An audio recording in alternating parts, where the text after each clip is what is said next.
I'm in so much pain. Could you please come pick me up? Annie's voice came through the phone in a weak whisper. The moment she finished those words, another wave of intense pain suddenly struck her stomach, leaving her unable to breathe for a few seconds. Her fingers tightened around the phone as she leaned heavily against the cold filing cabinet beside her, desperately trying to keep herself from collapsing.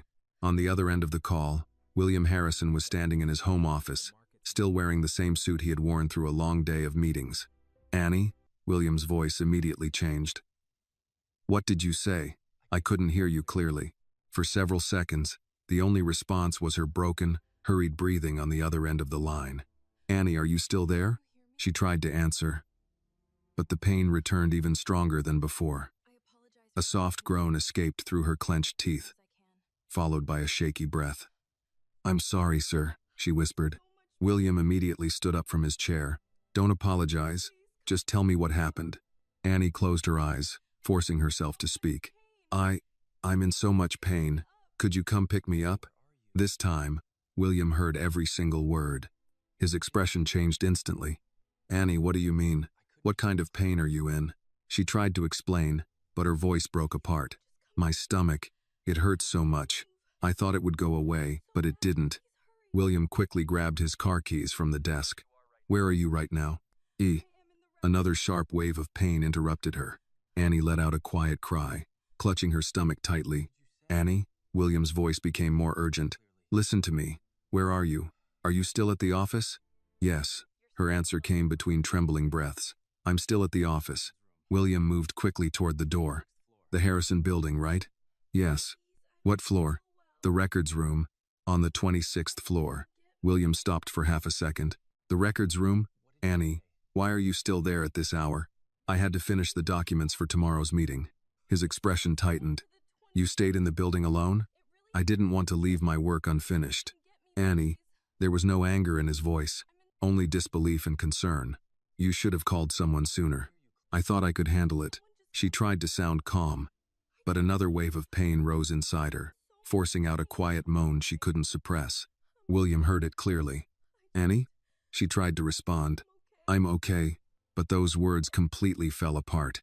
Her breathing became uneven, and within seconds, the young woman who was always polite, focused, and composed began to cry softly. Annie, talk to me. I'm sorry, she whispered again. You keep saying sorry. Stop apologizing. Her voice trembled. I don't know what to do anymore. Those words touched William more deeply than anything else she had ever said. Annie Brooks was the intern who always arrived early and left late. She was the person who constantly thanked everyone, even when she was completely exhausted. She was someone who never knew how to ask for anything or trouble anyone with her problems. And yet now, alone inside the empty office building, she was calling him because she truly had nowhere else to turn. William walked quickly through the hallway toward the front door. Annie, listen to me carefully. Are you lying down right now? Yes. Good. Stay there. Don't try to walk. I was going to call a taxi. No. His answer came immediately and firmly. Do not move. But sir, you don't have to. I said don't move. The determination in his voice made her fall silent. Then his tone softened. I'm coming. On the other end of the phone, Annie took a shaky breath. Really, sir? Yes. I'm sorry for bothering you this late. You are not bothering me. William opened the door. Just before he could step outside, a voice came from the living room. William. He turned around. Claire Harrison, his wife, was standing there in her robe, looking surprised. You just got home? William paused. I have to go out. Claire glanced at the car keys in his hand. At this hour? Annie is still at the office. She's sick. Claire's expression changed. Annie? Yes. For a moment, Claire looked confused. Then her eyes narrowed. You're leaving the house in the middle of the night for another woman? William stared at his wife. What did you just say? Claire crossed her arms. William, you come home after 10 hours of meetings, barely say a word to me, and now you're rushing out because some young woman from your office called you? This isn't what you think. Then what is it? She needs help. Claire let out a bitter laugh. So that's what you're calling it now? William's jaw tightened. Claire, I'm serious. You want me to believe that my husband gets a late-night call from an intern and immediately runs out of the house? She's alone at the office, and she's in a lot of pain, and I'm just supposed to accept that? William looked at his wife. For years, he had built a reputation as a man who could handle any crisis, a man who could solve any problem, a man who never lost control. But standing there in that moment, he realized something painfully simple. A young woman who had no one else to call had trusted him, and he couldn't ignore that. Claire, this isn't about you and me. This is about someone who genuinely needs help. Claire looked away. You always know how to make everything sound like a business decision. William shook his head. No, not this time. This isn't about business. He opened the door and stepped outside. It's about doing the right thing. William sped through the nearly empty streets of Seattle, cutting through the darkness of the night. One hand gripped the steering wheel tightly, while the other rested near his phone, which was connected through the car's speaker on the dashboard. The call with Annie was still active. Annie, can you hear me? Several heavy seconds passed before her fragile, exhausted voice finally came through. Yes, Sir. Good. Don't fall asleep. Keep talking to me. I'm trying. Tell me exactly what you're feeling. There was another brief silence. My stomach. It feels like someone is squeezing it so tightly I can barely breathe. It eases for a moment, and then the cramps come back even worse. Every time it happens, it hurts more than before. William's grip tightened around the steering wheel until his knuckles turned white. Have you eaten anything today? I had a piece of a sandwich at lunch. Is that all? Annie hesitated. And a cup of coffee. William took a deep breath, forcing himself to stay calm despite the ache in his chest. Annie, I know, she whispered, her voice filled with guilt. I should have eaten properly. I'm not saying this because I'm blaming you for eating too little. I'm saying it because you're always alone, and you keep forcing yourself to carry everything by yourself. Silence filled the other end of the phone. William stared at the empty road stretching ahead. Are you still lying on the floor? Yes. Good. Stay there. Do not try to crawl to the elevator. I thought I could go down to the lobby and wait for you. No. His voice came out firm and immediate. Listen to me. Do not move. Annie fell silent. A moment later, her voice came softly, almost painfully vulnerable. I really didn't want to call you. William frowned. Why? Because you're the chairman. You have so many important things to handle. That doesn't answer my question. She swallowed hard. I'm just a small intern. I didn't want you to think I was someone who only caused trouble. For a moment, William said nothing. Then his voice softened, each word carrying a warmth she desperately needed. Annie, needing help when you're in pain is not causing trouble. If Annie's story touched your heart, please like this video and share your thoughts with us. Tell us in the comments where you're watching from and who you're watching this story with. Don't forget to subscribe to the channel for more emotional stories that inspire and remind us about kindness, compassion, and hope. Those words seemed to touch a wound she had been hiding deep inside. I'm sorry. You've apologized 3 times tonight already. I know. Then stop. A small, exhausted laugh escaped through the phone. But before that fragile smile could last, another painful cramp suddenly struck her. Annie winced, trying to hold back the trembling sound that escaped her. William immediately noticed. Annie, I'm okay. No, you're not. She went quiet. Tell me the truth. Her voice grew weaker, trembling like it was about to break. It hurts. A shaky breath. It hurts so much, sir. William glanced at the clock on the dashboard. He was still several minutes away. Keep talking to me. Talk. About what? Anything. Anything? Yes. Annie tried to force her foggy mind to focus despite the pain. The office. It's really quiet right now. Good. Tell me what you see. The hallway lights are still on. My desk is covered with documents. Are you cold? A little. Is your phone charging? No. How much battery do you have left? She looked at the screen. Less than 1%. William's expression changed immediately. Turn the screen off now. Don't turn it back on unless you absolutely need to. Okay. He could hear the complete exhaustion in every breath she took. Annie. Yes? When I get there, I want you to tell me if you can stand up by yourself. Do you understand? Yes. And if you can't, you stay right where you are and wait for me. Understood? Yes. The call remained connected as William's car entered the underground parking garage of the Harrison building. He slammed on the brakes, grabbed his coat from the passenger seat, and rushed out. The building was almost completely empty at midnight. The security desk was temporarily unattended, but the facial recognition system immediately unlocked the entrance for him.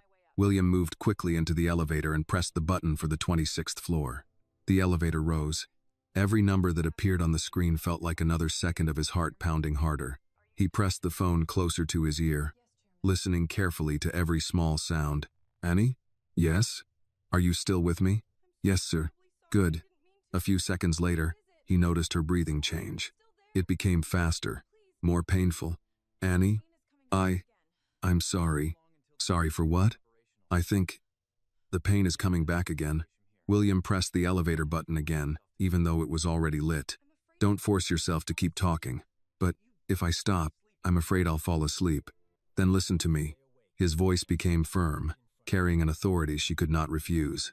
You need to stay awake until I'm standing right in front of you. Okay. Tell me, what is your favorite food? The unexpected question caught her off guard. What? Your favorite food? Why are you asking me that? Because I want to know. Even through the pain, Annie gave a faint smile through her tears. Maybe my grandmother's chicken soup. Good. Whenever someone was sick, she always made that soup. Then when you feel better, you're going to eat it. Do you think I'll get better soon? Absolutely. His answer came without hesitation. Because we're going to the hospital soon. Ding. The elevator doors opened. William stepped out immediately, walking quickly down the empty hallway toward the records room. Annie, I'm on your floor now. Her voice came through the phone, barely audible. You really came? Yes. I'm sorry for making you leave your home in the middle of the night. William stopped for a moment. Then he steadied his voice. Annie. Yes? Right now, I don't want you thinking about me anymore. He continued walking. Your only job is to stay awake. That's all. Okay, she whispered. William reached the records room. The wooden door was slightly open. He pushed it open. Annie. No answer. For one terrifying second, William's heart dropped. Annie. His voice became louder, almost breaking. Then a faint whisper came from deeper inside. I'm here. William rushed toward the sound. Behind the tall rows of filing cabinets, he finally saw her. Annie was sitting on the floor, her back resting against the cold cabinet behind her. Her phone lay beside her, the screen completely black. Her face was pale, exhausted, and drained of all strength. But the moment her eyes met his, a wave of relief washed over her face, a feeling that she was finally safe. I'm sorry, she whispered with the little strength she had left. William immediately dropped to one knee beside her. No. His voice was gentle. Don't say that anymore. I thought I could handle it by myself. I know. He looked at her with deep concern. But you don't have to prove to anyone that you can carry everything alone. Annie placed a hand against the cabinet, trying to push herself upright. I can walk. William shook his head firmly. Don't force yourself. I don't want you to have to carry me. Annie. His voice softened. You called me because you needed help. Remember that. Carefully and gently, William supported her back and helped her stand, making sure she was steady. Annie looked up at him, surprised. For the first time that night, she didn't apologize. William picked up her handbag and held it securely. Let's go to the hospital. Annie gave a weak nod and rested her forehead lightly against his shoulder. As they slowly walked toward the elevator, William matched every step to her fragile pace, never letting her feel like she was alone. Help when you're in pain is not causing. William pressed the elevator button and kept one hand steady near Annie's arm as they waited. Annie tried to stand straight, but the pain made her move slowly. I'm sorry, she whispered again. William looked at her. Annie. She stopped. You have to promise me one thing. What? You won't apologize every time you need help. She lowered her eyes. I'm just not used to asking. I noticed. The elevator doors opened. William guided her inside and pressed the lobby button. For a few seconds, neither of them spoke. Annie leaned against the wall, holding her stomach. William watched the numbers decrease. You should have told someone when the pain started. I thought it would pass. Most people think that. I didn't want to leave my work unfinished. William looked at the folders she was still carrying. You stayed here because of those files? She nodded. The team has been working so hard for this deal. I didn't want anyone to think I couldn't handle the pressure. William took the folders from her hands. Annie, being responsible does not mean ignoring your own health. She looked at him quietly. I know. Do you? Her lips moved slightly, but she didn't answer. The elevator reached the lobby. William walked with her toward the entrance. The security guard looked surprised to see the chairman leaving with an employee at this hour. "Mr. Harrison, open the front doors, please." "Yes, sir." William helped Annie into the passenger seat of his car and placed her bag carefully beside her. "Can you sit comfortably?" "I think so."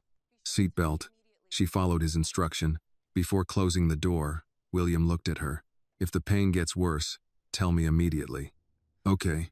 He walked around to the driver's side and started the engine. The drive to the hospital was quiet at first. Annie kept her eyes closed, trying to control her breathing. William glanced over. "Annie." "Yes?"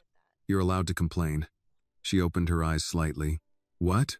"You heard me." A small smile appeared on her face. "I don't think I'm very good at that." "I can tell. Is that a bad thing?" "No." William focused on the road. "But sometimes people who never complain carry things longer than they should." Annie looked out the window. "I just wanted to prove I deserved the internship." "You already did." She turned toward him. "You barely know me." "I know enough," William continued. "I know you were one of the last people to leave tonight. I had work. I know you helped the legal team organize documents that weren't even assigned to you." Annie looked surprised. "You noticed?" "I notice more than people think." The answer made her quiet. A few minutes later, the hospital entrance came into view. William parked and immediately walked around to help her. "I can walk." "Slowly. I don't want you to think I'm helpless." William looked at her. "Needing medical attention does not make you helpless." Those words stayed with her.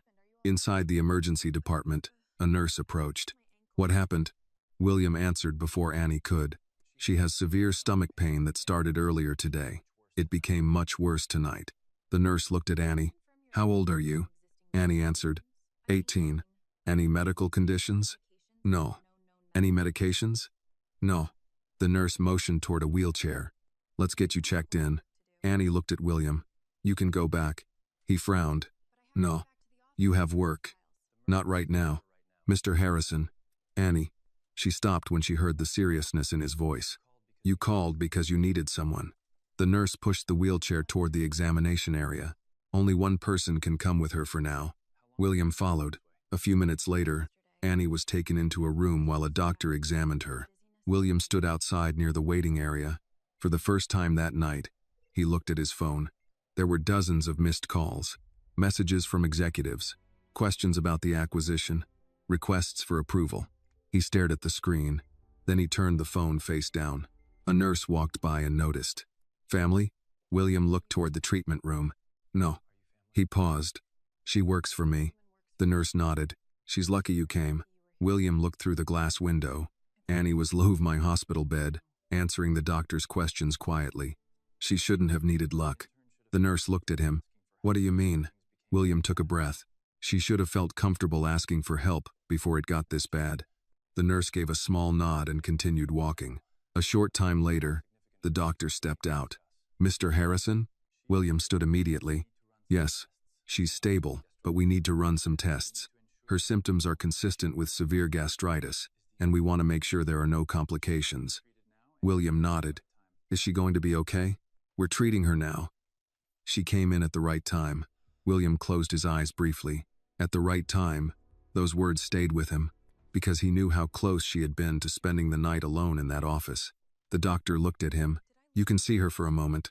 William entered the room. Annie looked toward him. "Did I lose my job?" The question caught him off guard. "What?" "I stayed late. I caused a delay. I called you." William pulled a chair beside the bed. "Annie." "Yes?"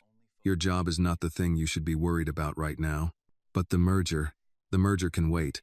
She looked uncertain. "Really?" William nodded. "Really." For the first time that night, Annie allowed herself to relax, and William sat beside her, realizing that the most important decision he had made all day was not connected to a contract, a company, or a billion-dollar deal. It was answering a phone call. The doctor returned a few minutes later with a nurse carrying medication and a clipboard. William remained beside Annie's bed while they explained the next steps. "We're going to give you something to help with the pain and reduce the irritation in your stomach," the doctor said. "We'll monitor you for a while and wait for the test results." Annie nodded. "Thank you, doctor." After the nurse left, William looked at her. "You should have told someone earlier." Annie gave a small smile. "I know. You keep saying that. Because it's true." William sat back in the chair. Then why didn't you? She looked down at her hands. I didn't want people to think I wasn't capable. Capable of what? Of doing the job. William studied her expression. You think asking for help makes you less valuable? Annie didn't answer immediately. I think sometimes people judge you before they know you. The words made William pause. Annie continued quietly. When you're new somewhere, especially in a place like Harrison Global, you feel like you have to work twice as hard to prove you belong. William listened carefully. She wasn't complaining.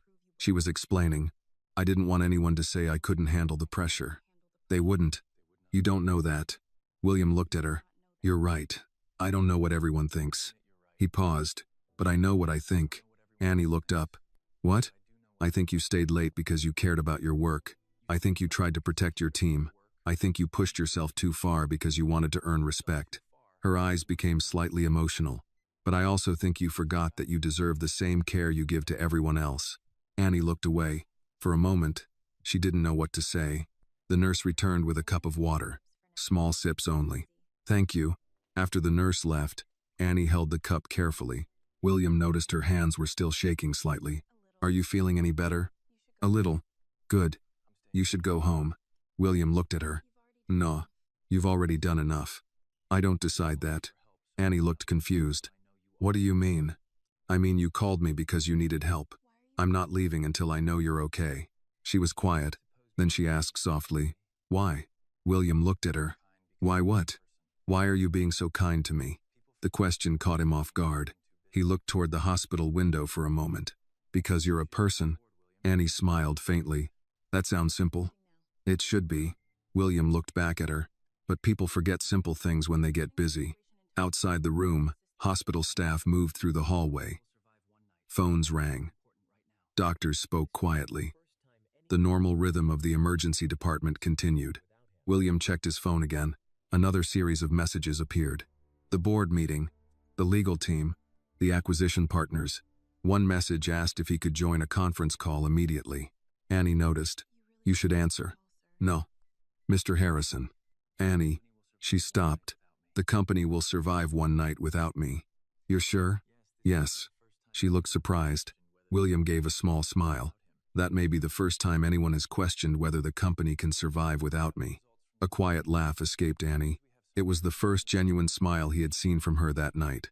A few minutes later, the doctor returned with the results. Annie, the good news is there's no sign of anything more serious. You have acute gastritis, and your stomach lining is badly irritated. The pain should improve with treatment. Annie released a breath of relief. Thank you. You'll need rest, proper meals, and less stress. The doctor glanced at William. And that includes work stress. William nodded. She understands. The doctor smiled. I hope so. Many young professionals ignore warning signs until they end up here. After the doctor left, Annie looked embarrassed. I guess I'm one of those people. Yes. She looked at him. That was fast. You proved it tonight. She covered her face slightly. I can't believe you're teasing me. It's the first time tonight you look like yourself. The comment made her lower her hands. William noticed the change. The fear was gone from her face. She looked calmer. Later that evening, the doctor allowed Annie to rest in the observation area. William stepped outside to make a phone call. His assistant answered immediately.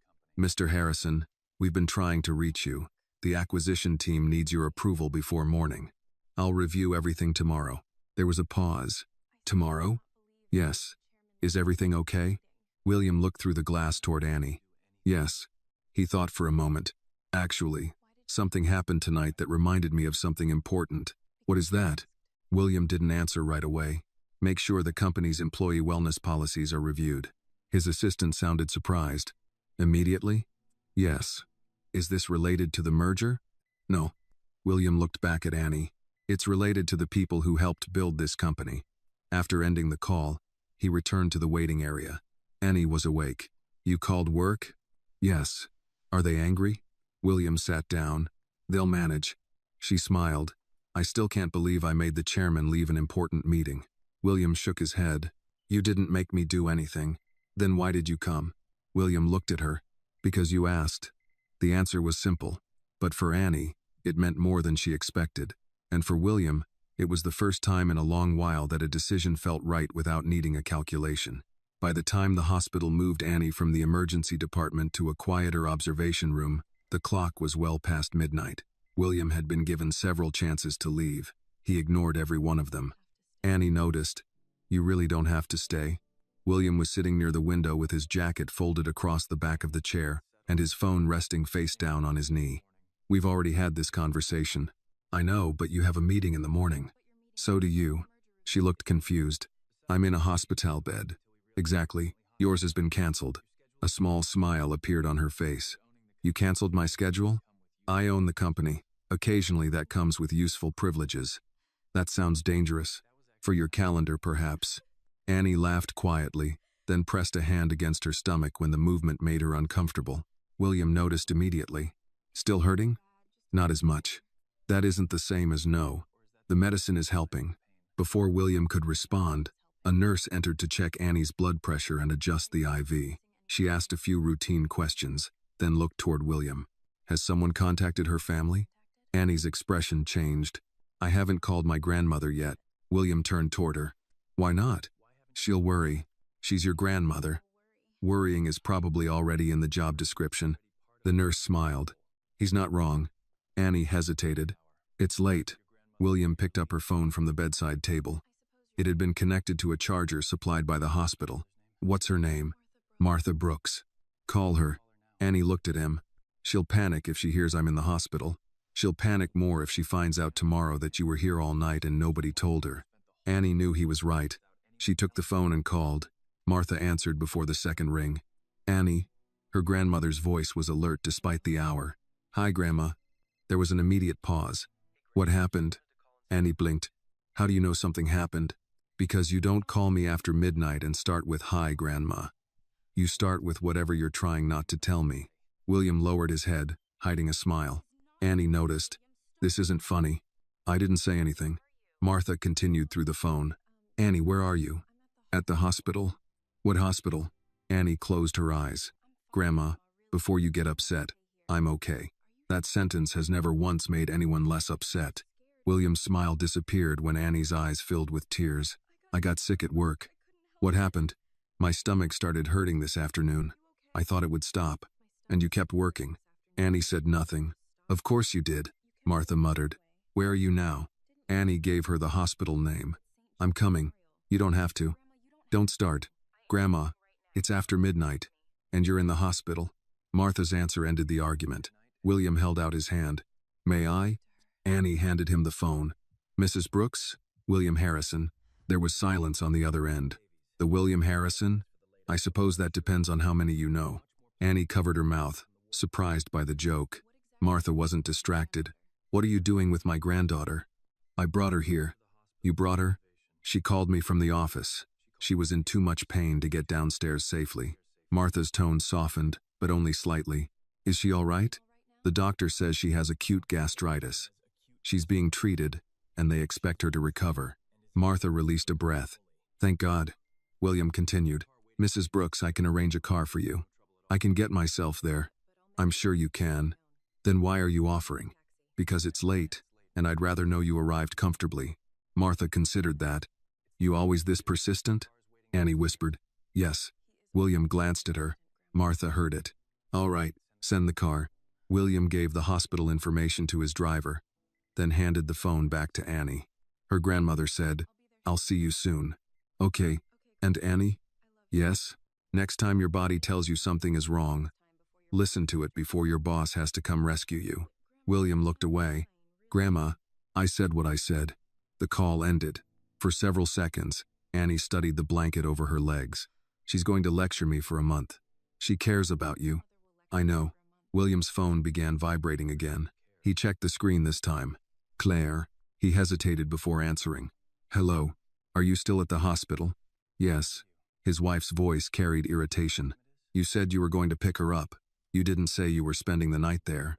"She's being monitored." "And you're her doctor now?" "No." "Then come home." William stood and walked a few steps away from Annie's bed. "Claire, she's here alone until her grandmother arrives, so let the hospital staff take care of her." "They are." "Then why are you still there?" William rubbed his forehead. "Because she called me." "That's your explanation?" "It's the truth." Claire was quiet for a moment. Then her tone hardened. You realize how this looks. William's expression changed. To whom? To me, William. He glanced toward Annie. She was pretending not to hear, but the discomfort on her face made it obvious she could hear enough. William lowered his voice. This is not the conversation to have tonight. Convenient. No. Necessary. Claire exhaled sharply. I'm your wife. I know. Then act like it. William closed his eyes for a moment. I'll come home when Mrs. Brooks arrives. Claire didn't answer immediately. Finally, she said, Fine. The call ended. William returned to the chair. Annie looked guilty. Was that your wife? Yes. She's upset because of me. No. Mr. Harrison. Annie. She stopped. My marriage is my responsibility. Your medical emergency is not the cause of whatever disagreement Claire and I have. Annie looked down. I don't want anyone thinking something strange. William's voice became firm. You called your employer because you were sick and had no one nearby. That is the entire story. She nodded slowly. Okay. 20 minutes later, footsteps approached from the hallway. A woman with gray-streaked hair and a winter coat appeared at the doorway. Annie Brooks. Annie's eyes immediately filled. Grandma. Martha crossed the room and wrapped her arms around her granddaughter carefully. William stood and gave them space. Martha checked Annie's face, touched her cheek, then turned toward William. For a moment, she simply looked at him. Then she held out her hand. Thank you for answering the phone. William took it. She shouldn't have had to be afraid to make the call. Martha nodded. No, she shouldn't. Her gaze moved toward Annie and then back to him. But sometimes people spend so much time proving they can stand on their own that they forget there's no shame in reaching for somebody. William absorbed the words without replying. Martha pulled a chair beside Annie's bed. You can go home now, Mr. Harrison. I've got her. William reached for his jacket. At the door, Annie called to him. Sir? He turned. Thank you for coming. William looked at her for a long second. Next time, call before the pain gets that bad.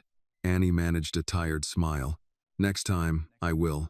William walked into the hallway, but instead of thinking about the deal waiting for him in the morning, he found himself thinking about a company where an intern had been more afraid of disappointing her employer than of admitting she was sick.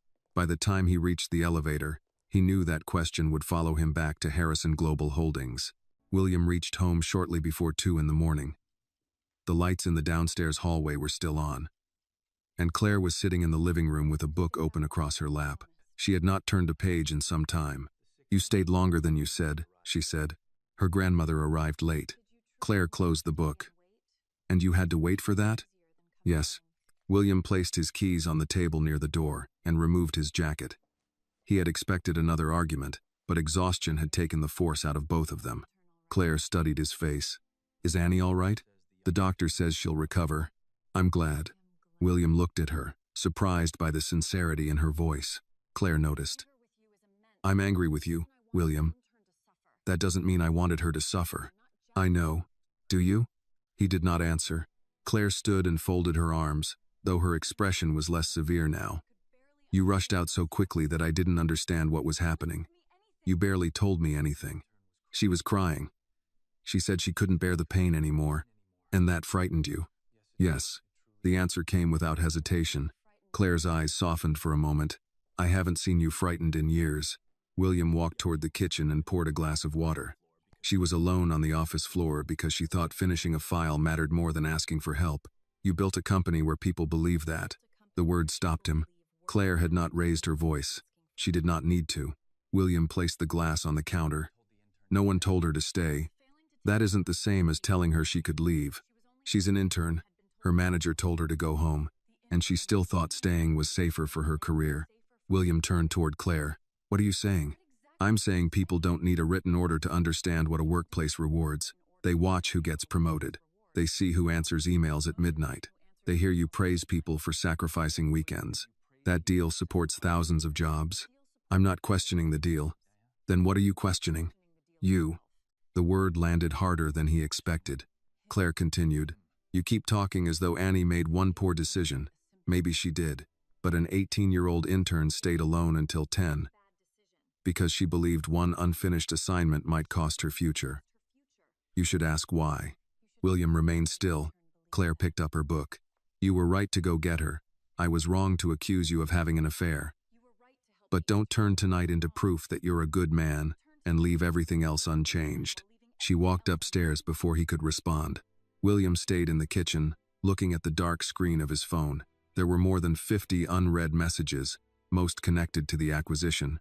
He opened the first one, read 2 lines, then closed it. At 6:30 the next morning, he was already back at Harrison Global Holdings.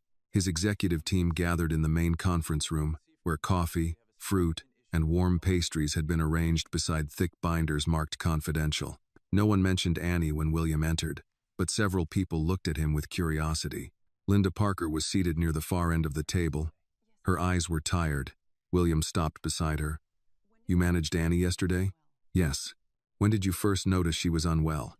Linda's expression tightened. "Around 3. "And what did you do?" "I told her to go home several times." "Why didn't she?" "She said she wanted to finish the records assignment." "Did you require her to finish it last night?" "No, sir." "Did anyone?" "No." William looked around the table. "Then why did she believe she had to?" No one answered. The chief operating officer cleared his throat. "William, we have the acquisition call in 20 minutes. Perhaps we can discuss the intern matter afterward." "Her name is Annie Brooks." "Of course. I only meant—" "I know what you meant." William set his folder on the table but did not sit. "Annie Brooks was taken to the hospital last night with acute gastritis. She had been in pain since the afternoon, and remained here alone because she believed leaving unfinished work would make her appear incapable." The legal director shifted in her seat. "Is the company exposed?" William looked at her. "That is your first question?" "I'm thinking about liability. A young employee was afraid to admit she was sick, and you're thinking about liability. That is part of my responsibility, and mine is understanding how this happened." The chief operating officer checked his watch. "We can launch an internal review after the deal closes." "No." The man looked up.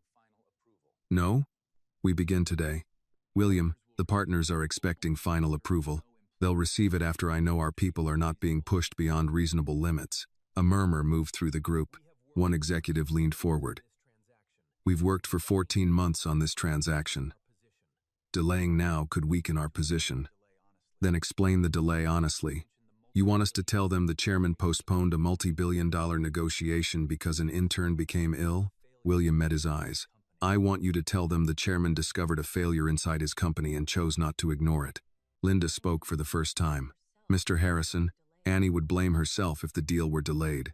That is exactly the problem." He turned toward her. "Call the hospital. Make sure her bills are covered. Arrange paid leave for the rest of her internship, and tell her position will be waiting when her doctor clears her to return." Linda nodded. "I'll handle it." William looked around the table again. "I want records of overtime from every department for the past year. Include interns and contract workers. I want anonymous employee interviews, not surveys designed to protect management. I also want food available for every team required to work beyond normal hours." The chief operating officer frowned. "This is becoming an expensive response to one medical event." William's expression hardened. "No. This is an overdue response to a culture we helped create." The room changed after that. No one looked at the clock again. At the hospital, Annie woke to the sound of her grandmother opening a paper bag. "I brought you breakfast," Martha said. Annie looked inside. "Toast?" The nurse said to keep it simple. "My favorite. You can complain after you're home." Annie smiled, then noticed a second bag on the chair. "What's that?" Martha handed it to her. Inside was a fresh sweater, a phone charger, and a small card bearing the Harrison Global logo. Annie opened the card. "Your health comes first. Your position is safe. Take the time you need." There was no signature, only a handwritten sentence beneath the printed message. "No file is worth this kind of pain." Annie traced the words with her thumb. Martha watched her carefully. "That man sent it?" "I think so." "Then perhaps he listened." Annie looked toward the hospital window. "People like him don't change because of one night." "No," Martha said. "They change because one night makes it impossible to keep pretending they don't see." Across the city, William stood before the windows of the conference room while his executives began gathering the records he had requested. For the first time, he was no longer asking whether Annie had made a mistake. He was asking how many others had suffered quietly without ever making the call. The review began before noon, and by early afternoon William understood that Annie's experience was not an isolated event. The human resources team brought him overtime records from several departments, while outside consultants prepared confidential interviews with employees who had agreed to speak without their names being shared. William sat at the end of a smaller conference table with Linda Parker, the chief operating officer, the head of human resources, and 2 members of the board. A stack of reports lay in front of him. "How many people work past 10 this month?" he asked. The human resources director checked her notes. 187. William looked up. "How many were managers?" 43. "And the rest?" "Administrative staff, analysts, assistants, interns, and contractors." The chief operating officer shifted in his seat. "That number is high because of the acquisition. This is not our normal schedule." William opened another report. 3 departments show similar patterns from last quarter. "We were preparing for the expansion." "And before that?" The man did not answer. Linda rested both hands on the table. "The problem is not that people work late occasionally. The problem is that many of them believe saying no will damage their careers." The chief operating officer turned toward her. "Did Annie say that?" "She didn't need to. I watched her try to stand while telling me she was fine." William's expression tightened. The board member beside him spoke carefully. "William, we should address this. But we also need to consider the market. The acquisition partners are already asking why the signing was postponed. Tell them we are conducting an internal review. They may see that as instability. Then they can wait." The board member leaned back. "You have never delayed a transaction for an internal personnel issue." William closed the folder in front of him. "This is not a personnel issue. What would you call it? A leadership failure." No one responded. The human resources director opened a separate document. "We received the first anonymous statements this morning." William held out his hand. She hesitated before passing them over. The comments were brief. One employee said she answered messages during a family funeral because she feared losing a promotion. Another said his manager praised people who arrived before sunrise and mocked those who left at 5. A contract worker described skipping medical appointments because he believed he could be replaced within a day. William read every page. When he finished, he placed the papers on the table with care. "How long have you known about this?" The human resources director looked uncomfortable. "We knew some employees were unhappy." "That is not what I asked." "We received complaints." "How many?" "Enough to identify a pattern." William's voice remained controlled. "And what happened?" "We sent reminders to department heads about workplace standards." "Reminders?" "We also offered wellness seminars." Linda looked at her. "People do not need another seminar telling them to breathe and manage their time. They need managers who will not punish them for going home." The chief operating officer frowned. "That is an unfair description of our leadership." "Is it?" Linda asked. "Annie is lying in a hospital because she believed an unfinished records box could decide whether she had a future here. She made that choice." William turned toward him. "She made that choice inside the culture we created." The man held William's gaze. "You are taking this personally." "Yes." The direct answer unsettled everyone at the table. William continued. "I answered her call. I heard her trying to speak through the pain. I found her on the floor of a room that should have been empty hours earlier. So yes, I am taking it personally." He stood. "Effective immediately, no intern remains in the building after 7 without written approval and direct supervision. Any employee who reports a medical concern leaves with pay for the rest of the day. No manager will contact an employee on medical leave unless that employee initiates the conversation." The chief operating officer shook his head. "That will be abused. Then we deal with abuse when it happens. We do not treat everyone as dishonest because a few people may take advantage." William looked at the human resources director. "I also want an independent hotline. Not one monitored by this office. That will take time. You have 48 hours. And the acquisition? I will speak with the partners myself." Across town, Annie sat at a small kitchen table in her grandmother's apartment with a bowl of plain oatmeal in front of her. Martha had removed every bottle of coffee from the counter and replaced them with herbal tea. "You are enjoying this," Annie said. "I am enjoying being right." "You're always right. That is one of the privileges of age." Annie took another spoonful and made a face. Martha pointed toward the bowl. "Finish it. I'm not hungry." "You do not have to be hungry. You have to eat." Annie lowered the spoon. "Do you think they're angry with me? At the company?" "Yes." "For getting sick? For everything that happened after?" Martha sat across from her. "What happened after?" Mr. Harrison delayed the acquisition. They started reviewing the work policies. Linda called this morning and said, "Senior executives are asking questions." "And which part of that did you cause?" Annie looked at her grandmother. "All of it started because I called him." "No, it started because something was wrong before you made the call." Annie pushed the bowl slightly away. "I don't want people thinking I used what happened to get attention. People will think whatever protects them from examining themselves. That doesn't help. It is not supposed to make you comfortable. It is supposed to remind you that shame does not always sit with the person who feels it." The phone rang before Annie could answer. Linda's name appeared on the screen. Annie hesitated. Martha nodded toward it. "Take the call." "Hello? Annie, it's Linda. How are you feeling?" "Better. Are you resting? My grandmother is making sure of it." "I expected nothing less." Annie smiled. Linda's tone became more serious. "I wanted you to hear this from me before it reaches the news. Mr. Harrison postponed the signing for 1 week." Annie's hand tightened around the phone. "Because of me? Because of what he found after asking why you felt you had to stay." "I never asked him to do that." "I know. Are people upset?" "Some are." Annie closed her eyes. Linda continued. "But people are also talking. Employees who were afraid to speak before are speaking now. What if the deal falls apart? That decision is not on your shoulders." "It feels like it is." "Then put it down." The words were gentle but firm. After the call ended, Annie sat quietly. Martha reached across the table and pulled the bowl back toward her. "Finish your breakfast." Annie gave her a tired look. "That is your answer to everything." "No, it is my answer to the problem in front of me." At Harrison Global, William entered his office and called the acquisition partners. He knew the conversation could cost his company billions. He also knew that signing the agreement without confronting what he had learned would mean returning to the same habits that had left Annie alone on the records room floor. For once, he was willing to risk the deal before asking another employee to risk their health.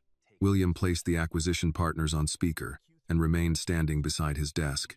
3 voices joined the call from New York, Chicago, and San Francisco, each carrying the same concern beneath its professional tone. "We were told the signing was ready," said Martin Keller, lead counsel for the other company. "Now we hear Harrison Global is conducting an internal review. We need to know whether this affects the transaction." "It affects the timing," William said, "not the terms." A second voice entered. "Timing is part of the terms." "I understand that." "Then why delay over an employee health incident?" William looked through the office windows at the people moving between conference rooms. "Because it was not only a health incident." Martin paused. "Explain." "A member of our staff remained alone in the building while seriously ill because she believed leaving unfinished work could damage her future here.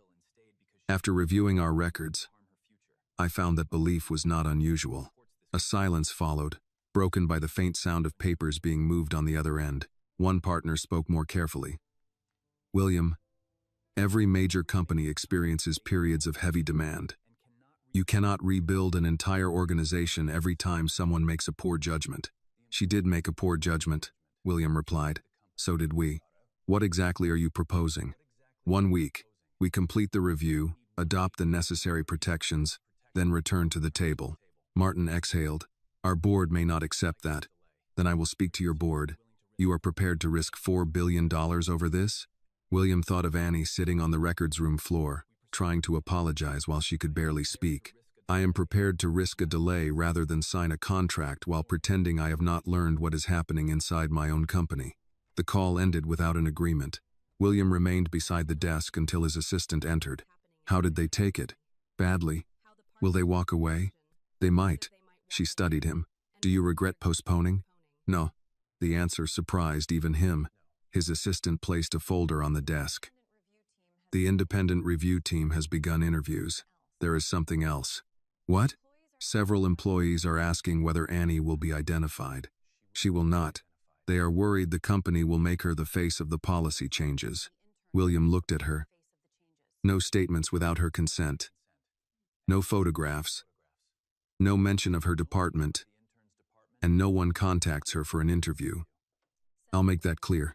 As she turned to leave, William added, "Ask Linda to come in." Linda arrived 10 minutes later carrying a notebook. "How is Annie?" "Recovering at home. She still thinks the delay is her fault." "That must end." Linda took a seat. You cannot order someone to stop feeling guilty. I can make sure the company does not reinforce it. That would help. William opened the overtime report. I want your honest opinion. Not the answer you think I expect. Linda waited. If Annie returns, will she be treated differently? Yes. William's expression hardened. By whom? Some people will admire her, some will resent her, others will act careful around her because they are afraid of saying the wrong thing. She did nothing wrong. That won't stop people from blaming her for changes they dislike. William looked down at the report. Then we protect her. Linda shook her head. Protection can become another kind of isolation. What do you suggest? Let her decide how she returns. Give her choices. Do not turn her into a symbol before she has had time to understand what happened. William leaned back. Linda continued. She came here to learn, not to become the center of a corporate crisis. You think I'm making this about her? I think you are trying to correct everything at once because you feel responsible. He did not deny it. That can still harm her, Linda said. Good intentions do not excuse ignoring what someone actually needs. William closed the folder. Then ask her. No, you should. At the Brooks apartment, Annie sat on the sofa with a heating pad across her stomach while Martha folded laundry nearby. The doctor had instructed her to rest, eat small meals, and avoid coffee, which Martha enforced with the discipline of a military officer. Annie's phone rang. She looked at the screen and sat straighter. It's Mr. Harrison. Martha continued folding a towel. Then answer it before he assumes you've collapsed again. Grandma, I am helping. Annie accepted the call. Hello, Mr. Harrison. How are you feeling?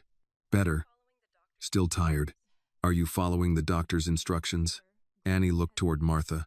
My grandmother has made that unavoidable. I'm glad. A brief pause followed.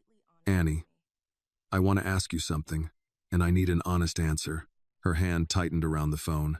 Okay, when you return, what do you want? She had expected a question about work, not a choice. I'm not sure what you mean.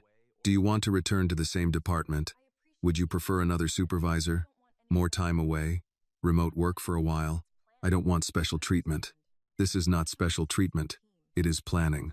Annie thought for a moment. I want to come back to the same team. Are you certain? Yes. Linda didn't do anything wrong. What about the records department? I can work there. You do not have to prove anything. I know. William heard more confidence in her voice this time. Annie continued.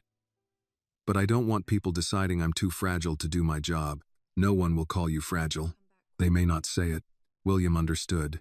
What would make returning easier? Let me come back quietly. That is possible. No announcement. No meeting about me. No one telling the whole floor what happened. Agreed. And please don't name any program after me. William glanced at the proposal on his desk. A draft from Public Relations included the words, Annie Brooks Employee Wellness Initiative. He picked it up and tore it in half. Agreed. Annie smiled slightly.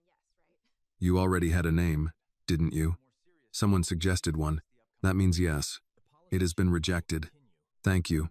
William allowed himself a small smile. There is one more thing. What? The policy changes will continue. I understand. They are not your fault. I'm trying to believe that. Try harder. Annie laughed softly. You sound like my grandmother. From across the room, Martha called. Then, he may have some sense after all. William heard her. Tell Mrs. Brooks I appreciate the endorsement. She says you have some sense. That is less generous. It's still progress. After the call, Annie rested her phone beside her. Martha sat beside her. Feel better? A little. Because of the medicine? Because he asked what I wanted. Martha nodded. People with power often think helping means deciding everything for everyone else. Do you think he understands that now? He is beginning to. At Harrison Global. William looked at the torn proposal in his hand. He had spent years believing leadership meant giving orders before anyone else could hesitate. Annie had asked for something harder, to be helped without having her voice taken away. He called his assistant, remove her name from every document. Of course, and revise the return to work policy. Employees choose how much information is shared. I'll handle it. William looked toward the conference room where negotiations had been paused. The company still faced a difficult week, but for the first time since the hospital, he was learning that doing the right thing did not mean taking control of someone else's story. 3 days later, Harrison Global released the first version of its revised workplace policy. The announcement did not mention Annie, the hospital, or the delayed acquisition. It focused on working hours, medical leave, supervisor responsibilities, and the right of employees to step away when they were unwell without fear of punishment. The reaction was immediate. Some employees welcomed the changes, others complained that the company was becoming too cautious. A few senior managers argued that strict rules would weaken productivity during critical negotiations. William read every comment that reached his office. He did not respond to most of them. By late morning, Linda entered carrying another file. The review team found something you should see. William looked up. What is it? They compared overtime records with performance reviews. And employees who worked the longest hours were more likely to receive higher loyalty scores, even when their actual performance was average. William held out his hand. Linda placed the report on his desk. He turned several pages. One note from a department manager praised an analyst for remaining available during a medical appointment. Another described an employee who left on time as not fully committed to the team. William looked at Linda. Who approved this language? Department leadership. Did human resources object? Not formally. William leaned back in his chair. So we told people they were free to leave, then rewarded them for staying. That is what the records suggest. No wonder Annie believed one unfinished box mattered. Linda sat across from him. She still made her own decision. I know. You cannot carry every choice another person makes. No. William closed the report. But I can stop pretending those choices happen without pressure. His office phone rang before Linda could answer. His assistant's voice came through. Mr. Harrison, Martin Keller is on line 1. William picked up. Martin, the board met this morning, Martin said. They are prepared to continue the acquisition talks, but they want the signing moved forward. We agreed on 1 week.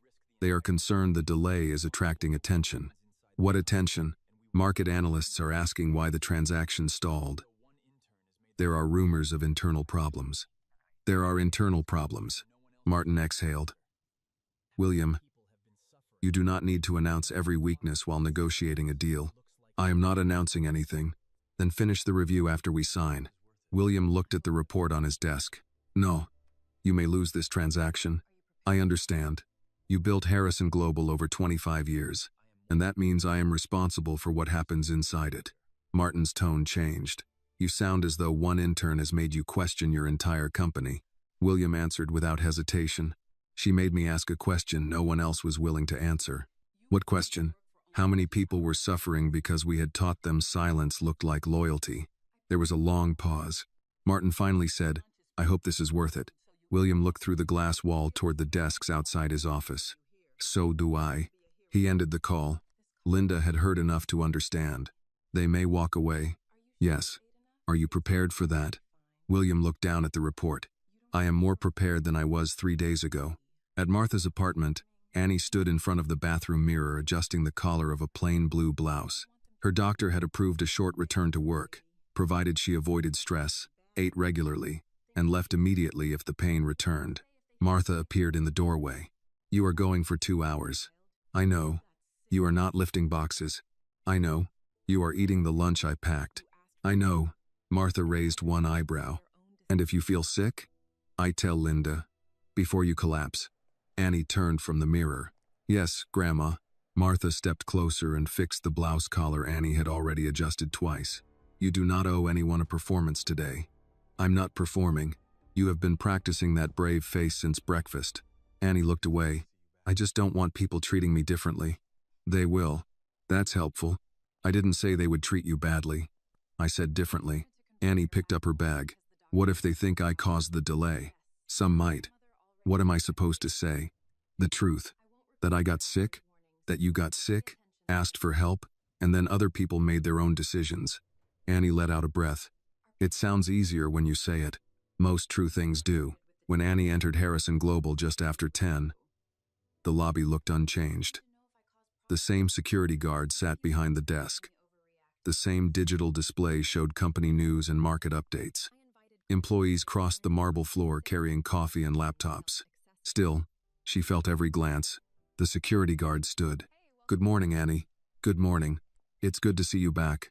Thank you. He did not ask questions. She appreciated that. Linda met her near the elevator. You came. The doctor said I could, for 2 hours. My grandmother already made that clear. Linda smiled. Then I won't repeat it. As the elevator rose, Annie adjusted the strap of her bag. Are people angry? Some are frustrated. With me? With change. That wasn't my question. Linda looked at her. A few people have said the company overreacted. Annie's stomach tightened, though not from illness. What did you say? That they were free to explain why basic medical protections felt excessive. Annie gave a small laugh. That sounds like you. The elevator opened onto the 26th floor. Conversations continued. But several people looked up when Annie entered. One coworker smiled and welcomed her back. Another gave a quick nod. A senior analyst near the copier whispered something to the person beside him. Annie heard only the last words. Whole deal delayed. Linda noticed her expression. Keep walking. They reached Annie's desk. A small paper bag sat beside her computer. Inside were crackers, herbal tea, and a handwritten card. Glad you're back. Please go home on time. There were no names. Annie touched the edge of the card. Who left this? Linda looked around the office. No idea. Annie knew she was lying, but she let it go. A few minutes later, William stepped out of the executive elevator. His presence changed the energy of the floor at once. Employees straightened and returned to their screens. He saw Annie and stopped. For a moment, she worried he might come over and make everyone watch. Instead, he gave her a small nod. Good morning, Annie. Good morning, Mr. Harrison. How are you feeling? Better. 2 hours. She almost smiled. My grandmother has already formed a committee. That sounds effective. He continued toward the conference room without drawing further attention to her. Annie sat down and opened her computer. The records assignment from that night had been reassigned. Her new task was simple. Review training materials and flag unclear instructions. She worked for nearly 40 minutes before the senior analyst from the copier approached. Can I ask you something? Annie looked up. Okay. Did you really call Mr. Harrison directly? She hesitated. Yes. And he came to get you? Yes. The analyst crossed his arms. You know people have been working months on this deal. Annie felt heat rise into her face. I know. Now everything is delayed because management is panicking over work hours. Linda started toward them from across the room, but Annie stood before she arrived. I did not ask anyone to delay the deal. You made the call. I asked for a ride because I was sick. The analyst lowered his voice. And now everyone has to follow new rules. Annie held his gaze. If the rules only say people can ask for medical help without fearing for their jobs, why does that bother you? He had no quick answer. Annie continued, her voice steady despite the tension in her chest. I was wrong to stay silent that long, but needing help was not the mistake. The analyst looked around and realized several employees had heard her. He muttered, I didn't mean it like that. Then think about how you meant it. He walked away. Linda reached Annie's desk. You all right? Annie nodded. Yes. Do you want to go home? For a moment, Annie considered saying no out of habit.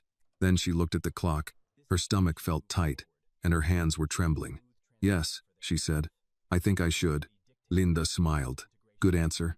As Annie packed her bag, William watched from behind the glass wall of the conference room.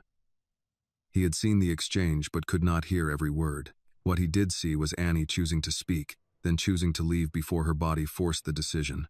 It was a small change, but it was the kind that mattered, and as William turned back to the acquisition team waiting at the table, he understood that the company's future would not be measured only by whether the deal survived. It would also be measured by whether Annie could walk out at noon without feeling ashamed.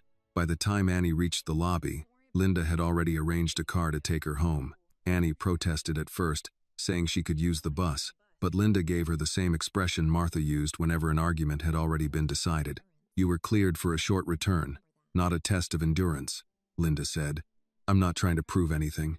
You nearly said that while reaching for your transit card. Annie glanced toward the glass entrance. I don't like people spending money on me. The company spends more than this on bottled water during one executive meeting. That does not make it less uncomfortable. Linda handed her the car information. Then consider it transportation required by your return to work plan. That sounds like something human resources wrote. I knew formal language would work. Annie accepted the ride, though she still looked uncertain. Before leaving, she glanced toward the elevators, wondering whether William had noticed what happened upstairs. She hoped he had not. The last thing she wanted was another senior employee being called into his office because of her. Upstairs, William sat across from the acquisition team while Martin Keller appeared on the conference screen. The partners had agreed to resume discussions, but their patience was thinning. "We have accepted your revised timeline," Martin said. "What we have not accepted is a new set of operating restrictions that could affect projected labor costs." William looked at the financial model in front of him. "The projections assumed overtime practices we are no longer willing to continue." A board member beside him shifted in his chair. "That changes the value of the transaction. It changes one part of the expense forecast." "It may change more than that," Martin replied. "If staff cannot be reached after hours without added approval, response times will increase. Our senior teams will remain available when needed." "And everyone else?" "Everyone else will be treated like employees, not emergency equipment." The chief operating officer, Daniel Mercer, folded his hands on the table. "William, no one is suggesting mistreatment. We are trying to preserve flexibility." William turned toward him. "Flexibility for whom?" Daniel's expression tightened. "For the company.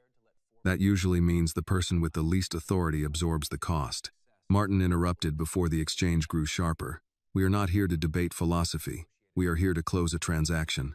William looked at the screen, then close it under the revised terms. "You know our board may refuse." "Yes. You are prepared to let $4 billion disappear?" "I am prepared to stop calculating success as though people never appear on the balance sheet." Martin removed his glasses. "This is not the William Harrison I have negotiated with for 15 years. "No," William said. "It isn't." The call ended with both sides agreeing to reconvene the following morning. No one in the conference room moved right away. Daniel gathered his papers with more force than necessary. "You are letting emotion control a corporate decision." William remained seated. "Emotion warned me there was a problem. The records confirmed it. One intern became ill. One intern exposed a pattern." Daniel stood. "And now every employee who dislikes a deadline will know they can appeal directly to the chairman." Annie did not appeal a deadline. She called because she could not get off the floor. "I am aware of what happened. Then stop reducing it to an inconvenience." Daniel looked toward the other executives, but none of them joined him. This company was not built by people leaving whenever work became difficult. "No," William replied. "It was built by people who gave more than we had the right to expect. We praised the sacrifice and ignored the cost." Daniel picked up his folder. "The board will not support you forever." William met his eyes. "They do not have to support me forever. They have to decide what they support now." After Daniel left, Linda appeared at the conference room door. "Annie went home." William nodded. "Did something happen before she left?" Linda entered and closed the door behind her. One of the analysts confronted her about the delay. "Name?" "No." William's expression hardened. "Why not?" "Because Annie handled it. That does not excuse his behavior. It also does not mean you should punish him before asking what she wants." William looked toward the empty chair Daniel had used. "What did she say?" "She said asking for help was not the mistake." William's face softened. Linda continued. "Then she admitted she was tired and chose to leave. That was the right decision." "Yes. It was also difficult for her. Do not turn it into a public example." "I won't." Linda waited as though she expected more. William understood. "I will not call the analyst into my office today." "Good. But I want his manager to review conduct expectations with the entire team. No names." "That is reasonable." At Martha's apartment, Annie sat at the kitchen table with a bowl of soup and the lunch she had barely touched at work. Martha listened while she explained the confrontation. "You answered him well," Martha said. "I wanted to say more, but you didn't need to. He acted as though I had ruined everything."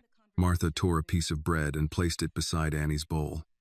"When rules change, some people blame the person who revealed the problem instead of the people who allowed it. He said months of work might be wasted. Did you make the business decision? No.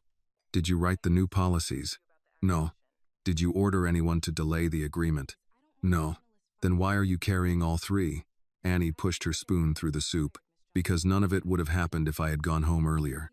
Martha shook her head. "That is not the lesson." "What is?" "The lesson is that you should have gone home when you felt sick.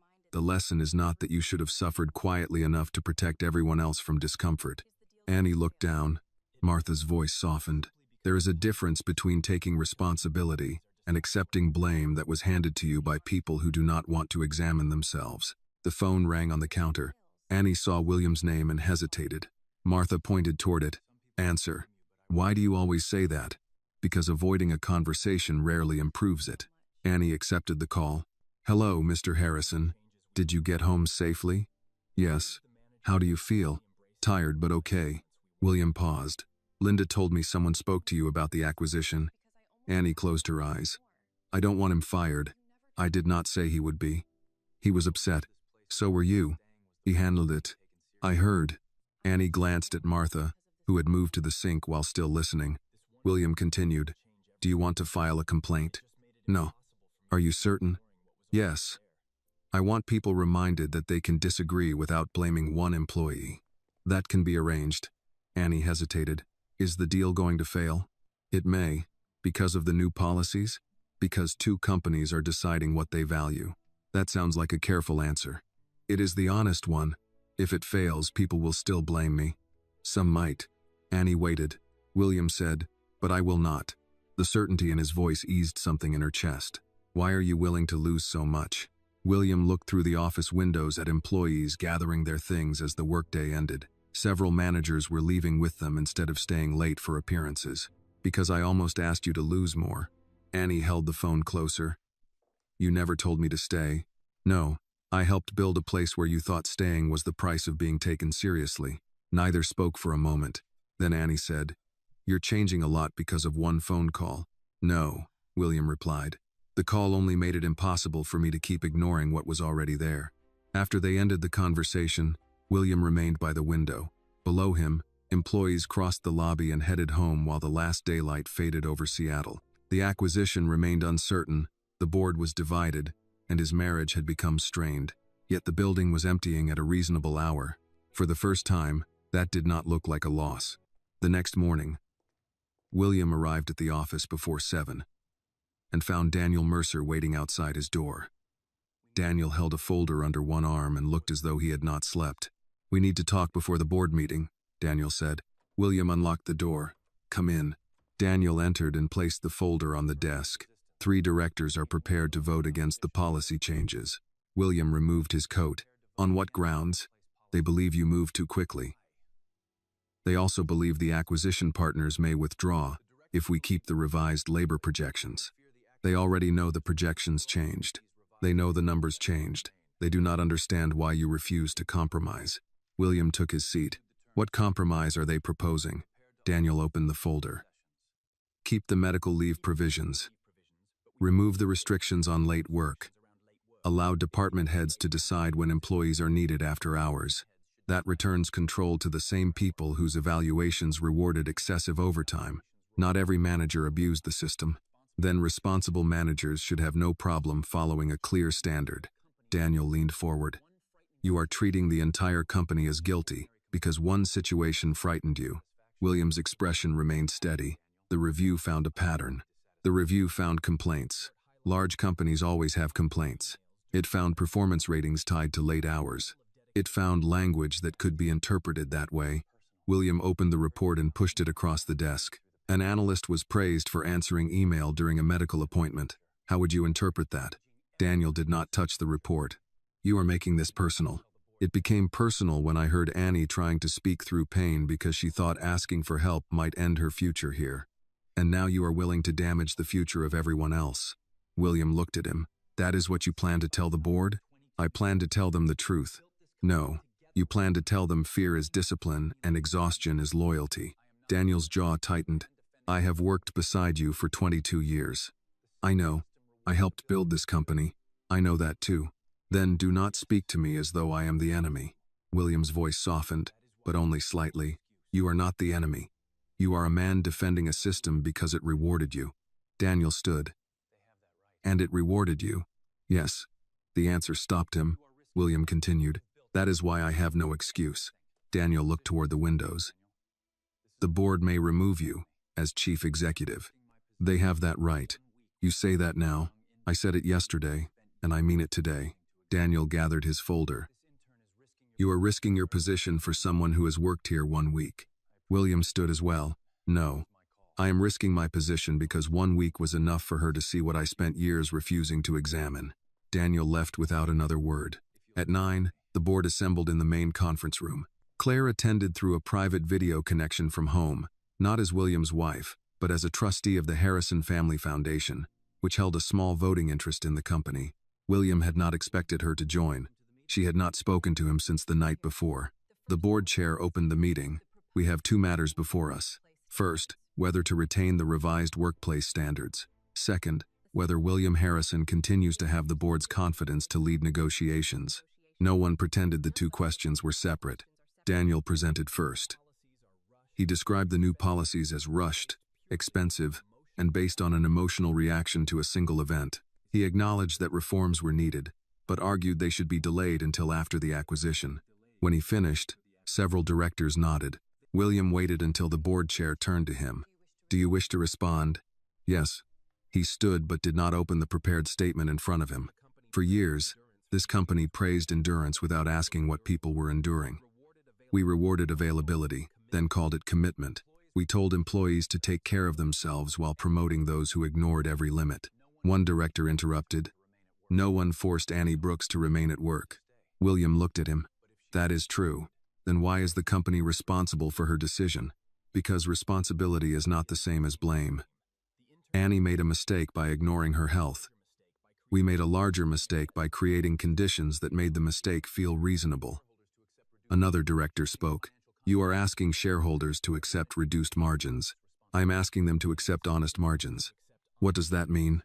"It means profit calculated without hidden costs pushed onto people with the least authority." The board chair folded her hands. "And if the acquisition fails, then we build another deal." "You cannot guarantee that." "No." The room grew tense. William continued. "I can guarantee one thing. If we sign this transaction and postpone the reforms, the message to every employee will be clear. Their health matters until it interferes with our plans." Daniel shook his head. "That is unfair." William turned toward him. "Is it inaccurate?" Daniel did not answer. Claire's voice came through the screen. "I have a question." Everyone looked toward the monitor. She addressed William directly. "Are you doing this because it is right, or because you feel guilty?" The question surprised the board. William took a moment before answering. "Both." Claire's expression did not change. "Then how do we know guilt is not controlling the decision?" "We do not." A quiet murmur moved around the table. William continued. "But guilt can point toward a truth.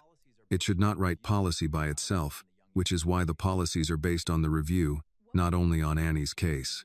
Claire nodded once. "And if the board removes you, I will cooperate with the transition." "You would give up the company?" "It was never mine alone." Claire looked away from the camera for a moment. The board chair called for a recess before the vote. While the directors left the table, William stepped into the hallway. Linda was waiting near the elevators. "How bad is it?" she asked. "Close. Do you think they'll remove you?" "Yes."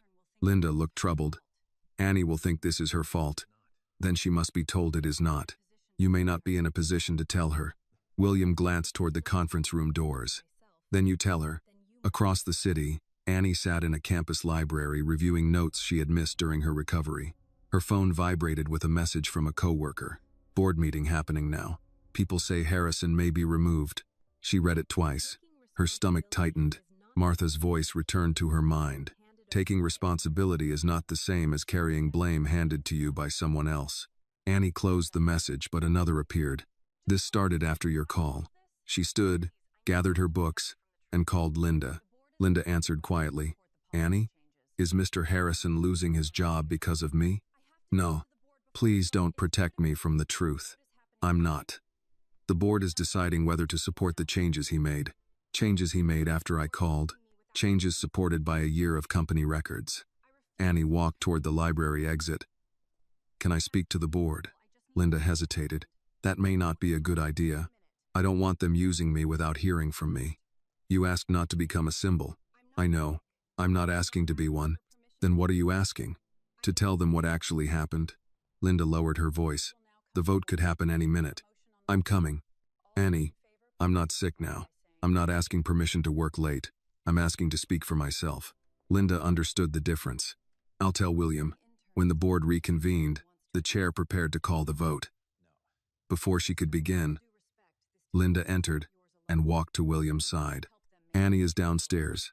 William looked at her. Why? She wants to address the board. No. Linda held his gaze. That is not your decision. William remembered the conversation they had days earlier about helping without taking control. He looked toward the board chair. An employee has asked to speak before the vote. The chair frowned. Who? Annie Brooks. Daniel sat straighter. William did not look at him.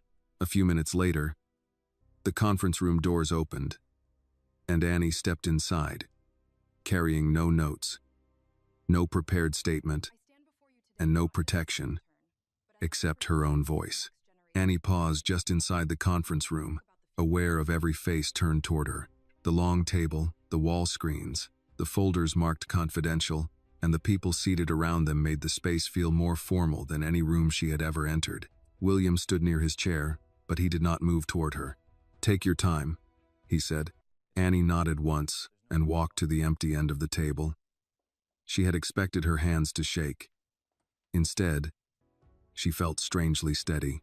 The board chair looked at her over a pair of reading glasses.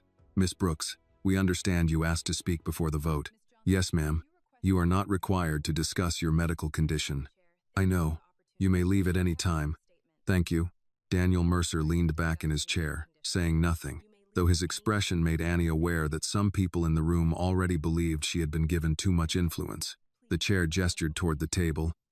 Please tell us what you believe we should know. Annie looked around the room before speaking. I did not come here to ask you to protect me.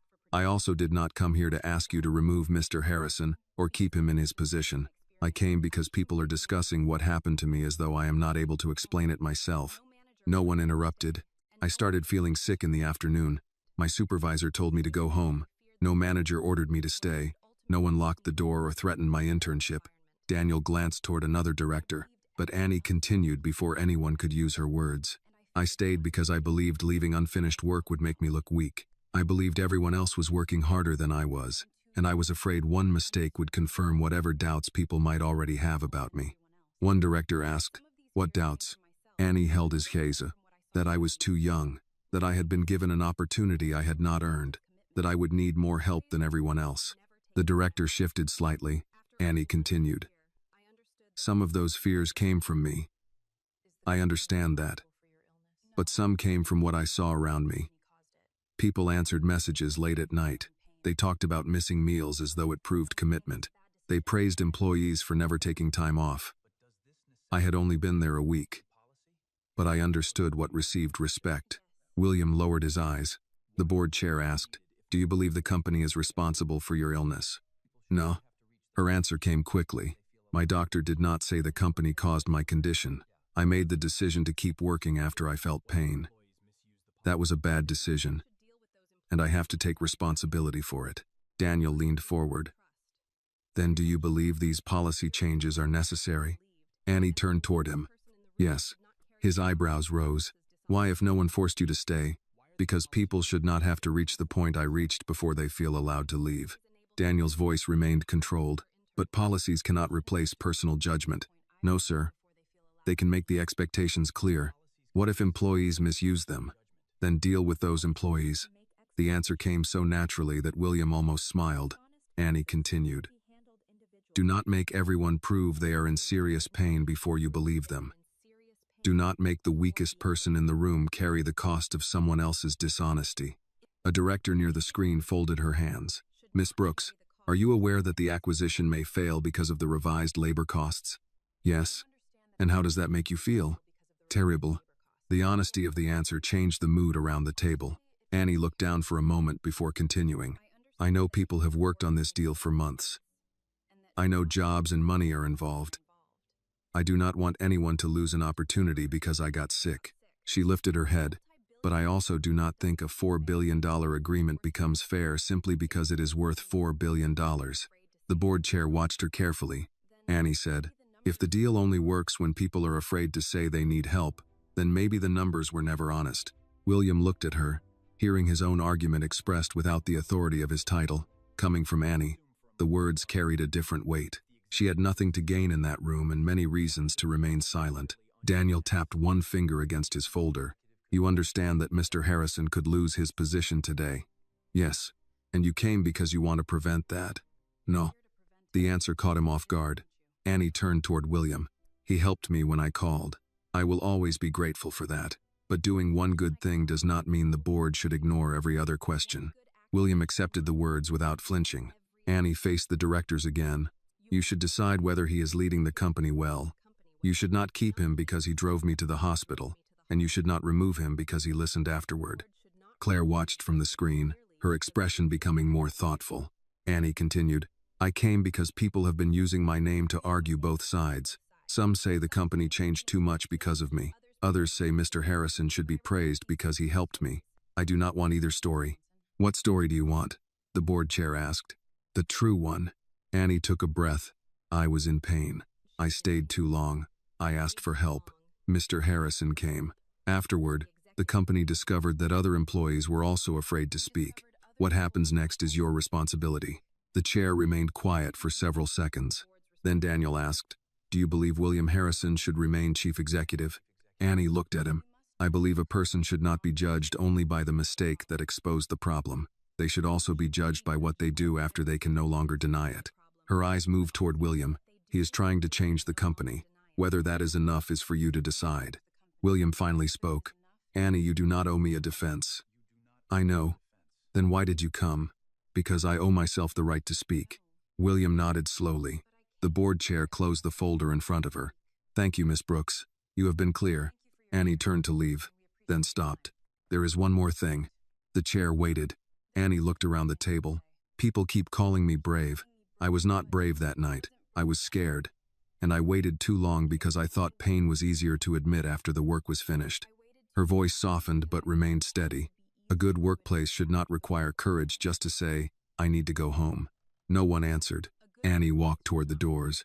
William stepped aside to let her pass without touching her arm or asking her to stay. As she reached the hallway, Claire's voice came through the screen behind her. Miss Brooks? Annie turned. Claire looked directly at her. Thank you for telling the truth without protecting any of us from it.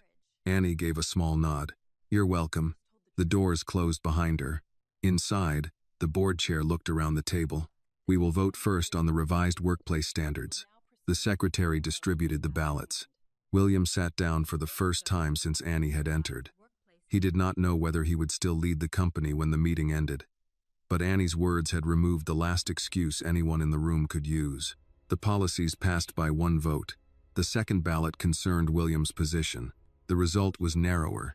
He retained the board's confidence, though 3 directors voted to remove him, and 2 abstained. Daniel closed his folder without comment. William did not celebrate. He looked toward the doors Annie had passed through and understood that keeping his title was not a victory. It was a final warning. The board had given him more time. Now he had to prove that Annie's voice had changed more than one meeting. The board's decision spread through Harrison Global before the meeting officially ended. No public announcement had been made, yet by lunchtime most senior managers knew the revised policies had passed, and William would remain chief executive. Annie learned about the vote from Linda while waiting near the elevators. The policies passed, Linda said. Annie released a breath she had not realized she was holding. And Mr. Harrison? He kept his position. Was it close? Yes. Annie looked toward the conference room doors. Is he angry that I spoke? No. How do you know? Because the first thing he said after the vote was that no one was to use your statement in company publicity. Annie's shoulders relaxed. Linda studied her face. You did well in there. I almost left before they called me in. But you didn't. I was afraid I would say the wrong thing. You said what you believed. That does not always make things easier. No, Linda replied. It usually makes them harder before it makes them useful. The elevator arrived. Linda stepped inside with Annie, but before the doors closed, William came out of the conference room. Annie. She turned.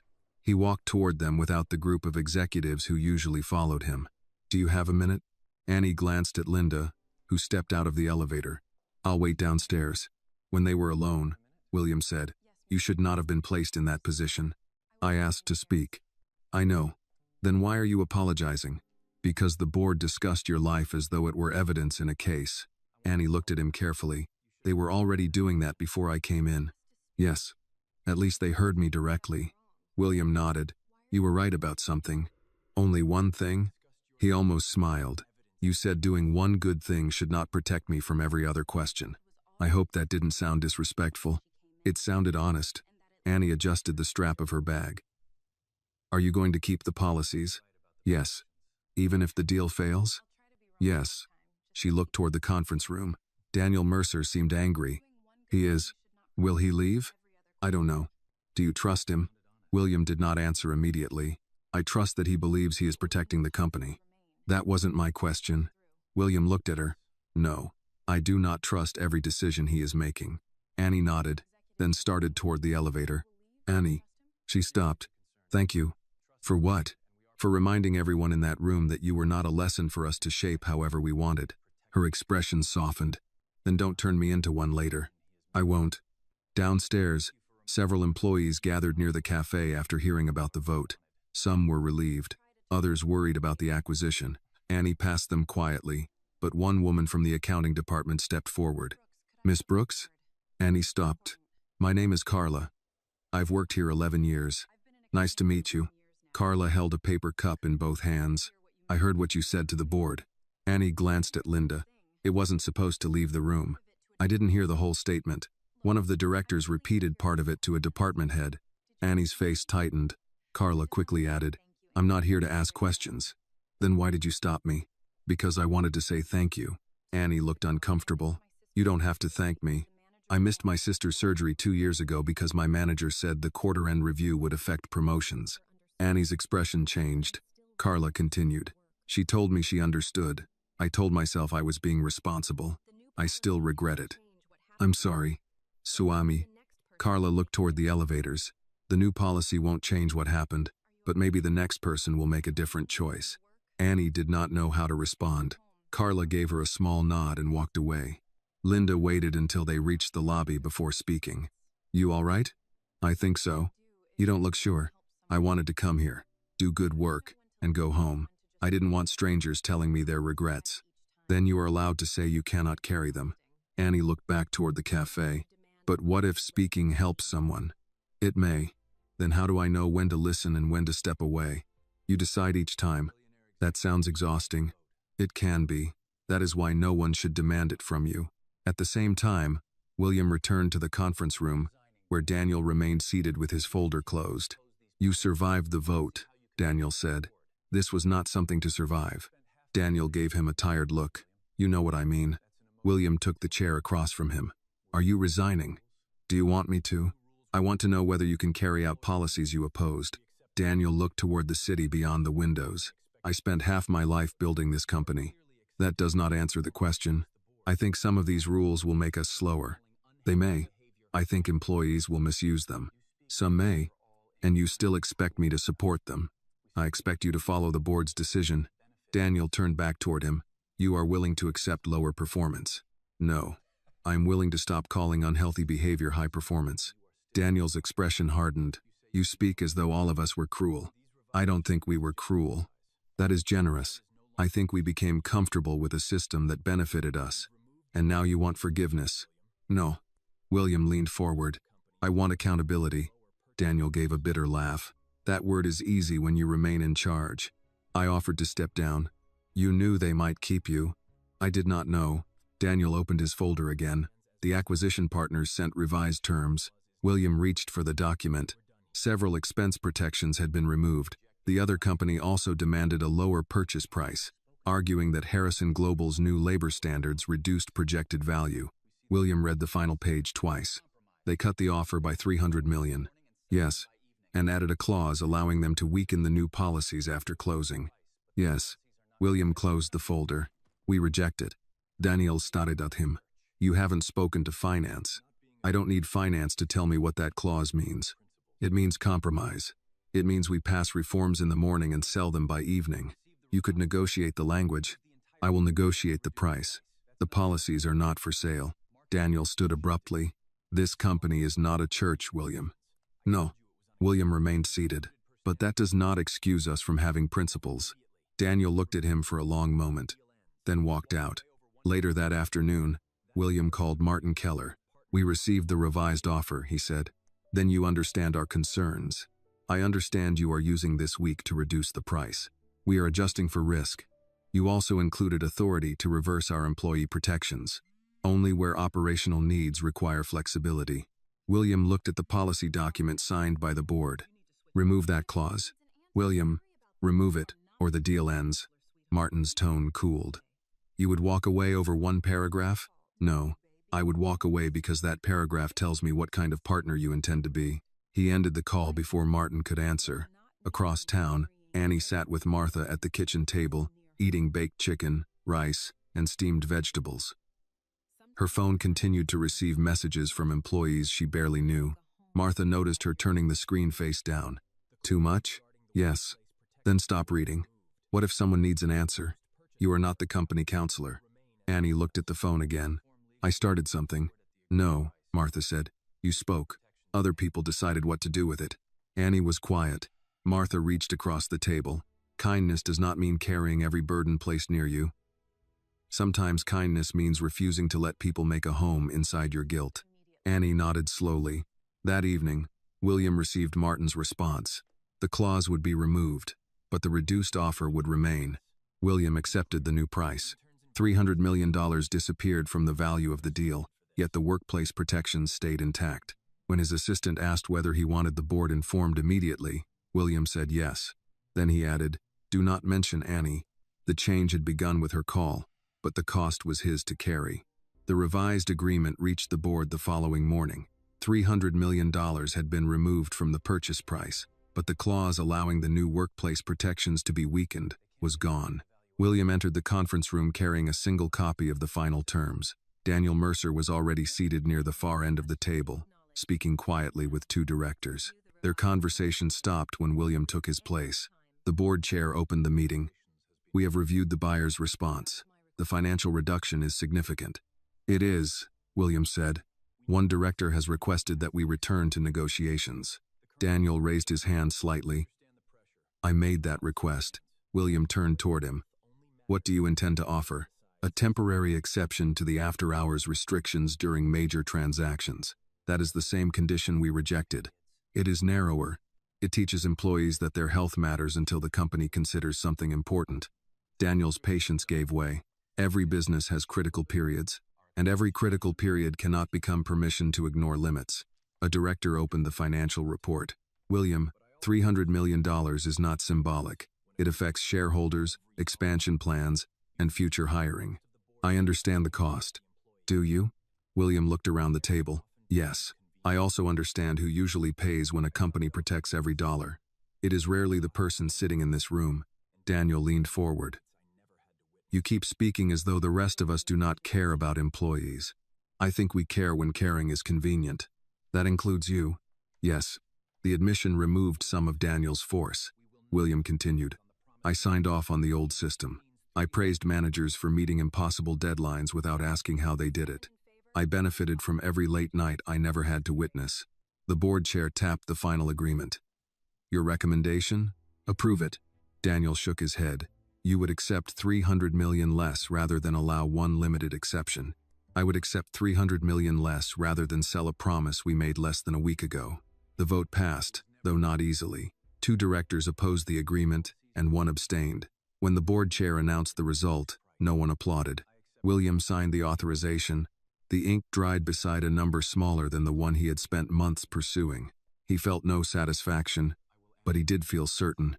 After the meeting, Daniel followed him into the hallway. You won, Daniel said. William stopped. This was not a contest. You kept your policies. You kept your position. The deal is moving forward. At a reduced price. A reduction you chose. Yes. Daniel lowered his voice. And when shareholders ask who cost them $300 million, I will answer, you think they will accept a speech about responsibility? No. Then what will you tell them? The truth. Daniel gave a tired laugh. You say that as though truth pays dividends. No. Sometimes it sends the bill. William continued toward his office, leaving Daniel alone near the elevators. The signing was scheduled for the following Monday.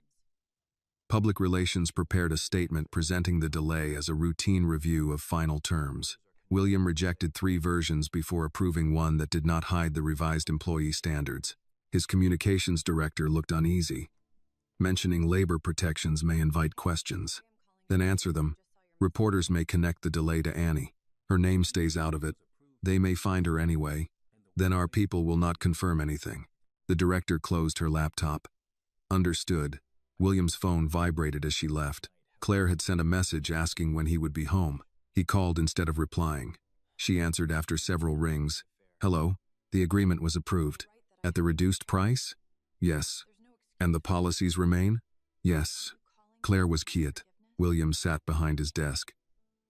I should have explained more before leaving that night. You were responding to an emergency. I mean before that night. What should you have explained? How far I had allowed the company to enter our marriage. Claire did not answer immediately. William continued. You were wrong to accuse me of having an affair. I know, but you were not wrong that I had been absent. Her voice softened. Those are different things. Yes. Are you calling because you want forgiveness? No. Good. I am not ready to make one conversation repair several years. I understand. Do you? I am beginning to. Claire released a quiet breath. What time will you be home? 6. Not 10? 6. I'll believe it when I see you. That is fair. He ended the call and placed his phone down. At 5:30, he left the office. Several executives noticed. None of them asked why. Annie returned to Harrison Global the next day for a full morning. Her doctor had cleared her to increase her hours gradually, and Martha had packed enough food for 2 people. When Annie reached her desk, the senior analyst who had confronted her was waiting nearby. Can we talk? He asked. She set down her bag. About what? The other day. Annie waited. He looked uncomfortable. I blamed you for the delay. Yes. I was angry because my team had been working for months, and I thought everything might fall apart. That still wasn't my decision. I know that now. You knew it then. He looked down. Maybe I did. Annie said nothing. He continued. My wife has been asking me to take time off for weeks. Her father is sick, and I kept saying the deal had to close first. Annie's expression softened, though she remained cautious. I'm sorry about her father. After what happened to you, she asked me why I kept expecting her to understand a company that would replace me within a month. What did you say? I didn't have an answer. He rubbed one hand across the back of his neck. I took next week off. That sounds like the right choice. I should have made it sooner. Yes. He gave a small nod. I'm sorry, Annie. She studied him long enough to make sure he meant it. Thank you for saying that. Are we okay? We can work together. It was not complete forgiveness, but it was honest, and he seemed to understand the difference. Later that morning, Linda brought Annie a revised schedule. You leave at 3. I'm cleared until 5. You are scheduled until 3. Why? Because returning gradually means gradually. Annie looked at the paper. Did Mr. Harrison order this? No. I did. Then I can argue. You can. It will not help. Annie smiled and accepted the schedule. At noon, she carried her lunch to the employee cafe. Carla from accounting waved her over, and 2 other employees joined them. The conversation moved from work to family, then to favorite neighborhood restaurants and the rising cost of groceries. No one asked Annie to explain the hospital or speak for the company. For the first time since returning, she felt like a coworker rather than an event. William saw the group while crossing the lobby with Martin Keller, who had arrived for final preparations. Martin followed his gaze. Is that her? William looked at him. Who? The intern. William's expression warned him not to continue. Martin lowered his voice. I heard enough to understand what started the review. She did not start the problem. No, she made it visible. William glanced back toward Annie. She was laughing at something Carla had said. That does not give us the right to make her carry it. Martin nodded. The revised terms cost you a great deal. They cost the company. You control the company. Not the way I once thought. They continued toward the elevators. Before the doors closed, William saw Annie gather her lunch container and return to work with the others. She did not see him. He preferred it that way. The policy changes no longer needed a frightened young woman at their center. They needed managers willing to enforce them after the attention disappeared. On Monday morning, the signing table was prepared in the main auditorium. Cameras, reporters, investors, and employees filled the seats. The final agreement waited beneath the stage lights, carrying a lower number and a greater promise. William stood behind the curtain listening to the audience gather. His assistant approached. They're ready for you. He adjusted his tie, then looked toward the front row. Annie sat beside Linda, with Martha on her other side. William had invited Martha as Annie's guest, not as part of the presentation. There would be no announcement about the hospital and no public praise Annie had not requested. As he stepped toward the stage, Martha met his eyes and gave one measured nod. It was not admiration. It was acknowledgement. William understood that trust, like health, could be damaged quietly and restored only through patience. Then he walked into the lights to sign the agreement that had once seemed like the most important thing in the world.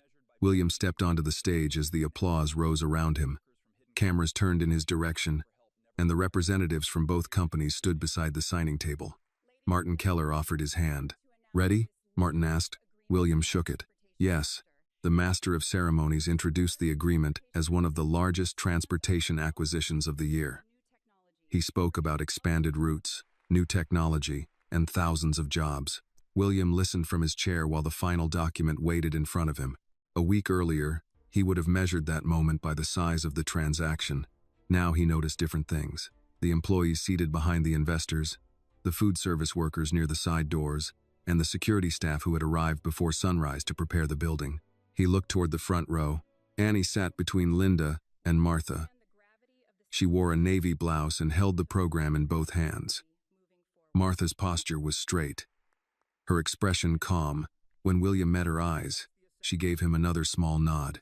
The host invited William to speak before the signing. He approached the microphone with a prepared statement in his hand, then set it aside. "This agreement has been discussed in terms of numbers," he began. "Billions of dollars, new facilities, larger markets, and long-term growth. Those numbers matter. They affect families, communities, investors, and employees." He paused and looked across the audience. But numbers can also hide things.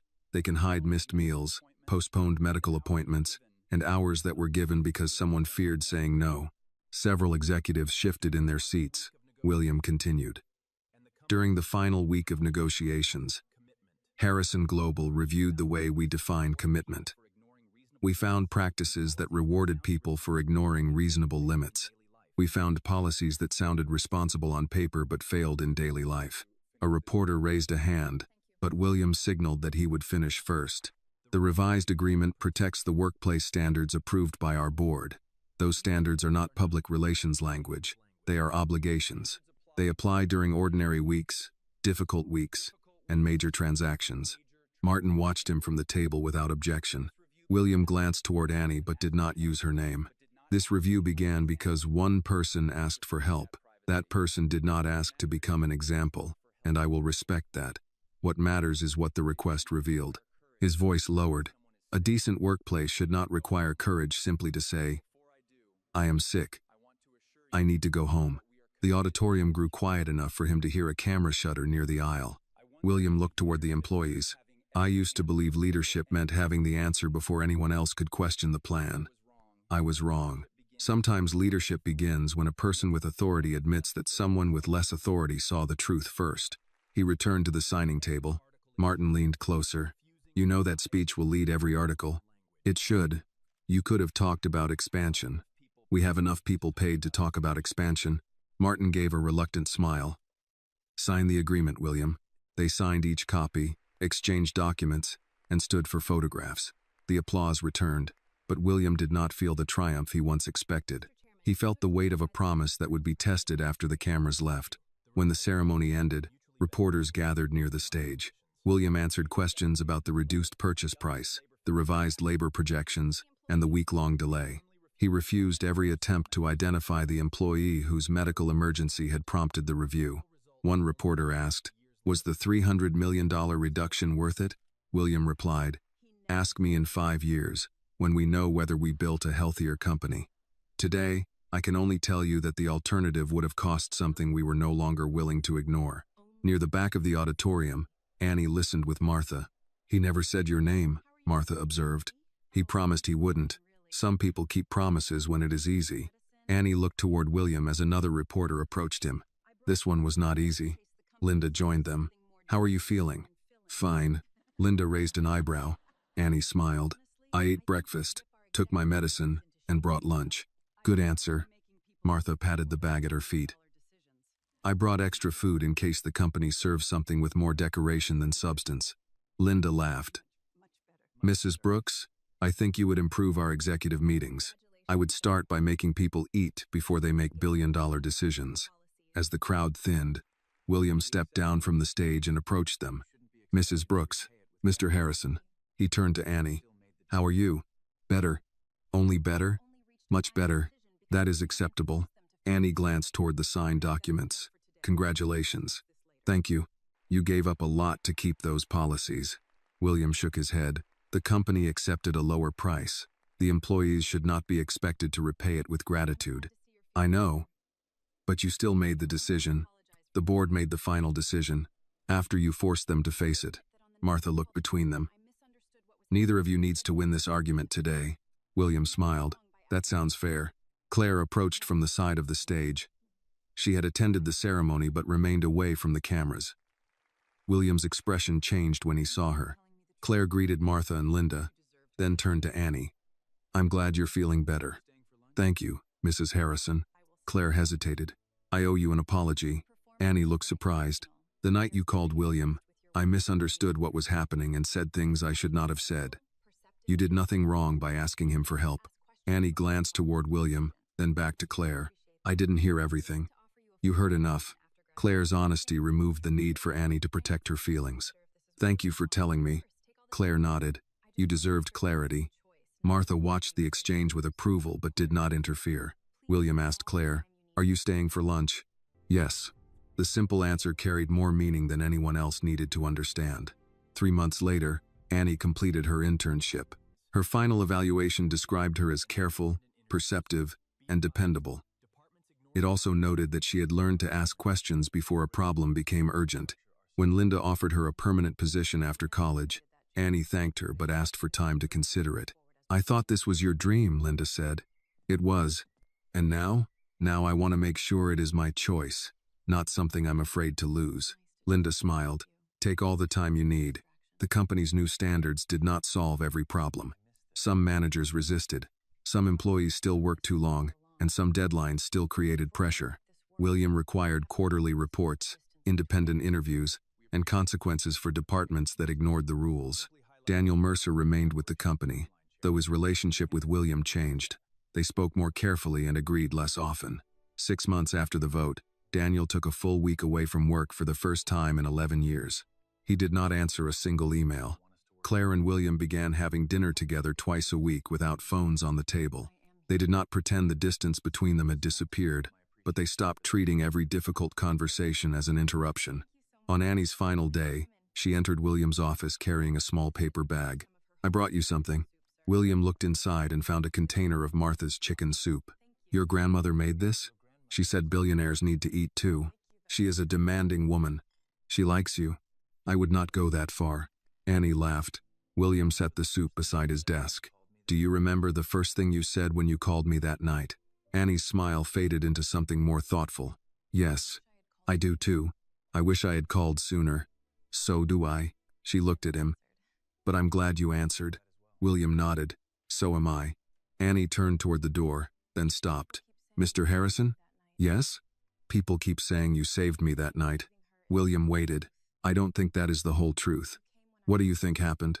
You came when I asked. After that, a lot of people had to choose what to do. William considered her words. That sounds more accurate. Annie opened the door. Before leaving, she said, Thank you for choosing well. When she was gone, William looked at the container of soup, the schedule cleared for lunch, and the city beyond his office windows.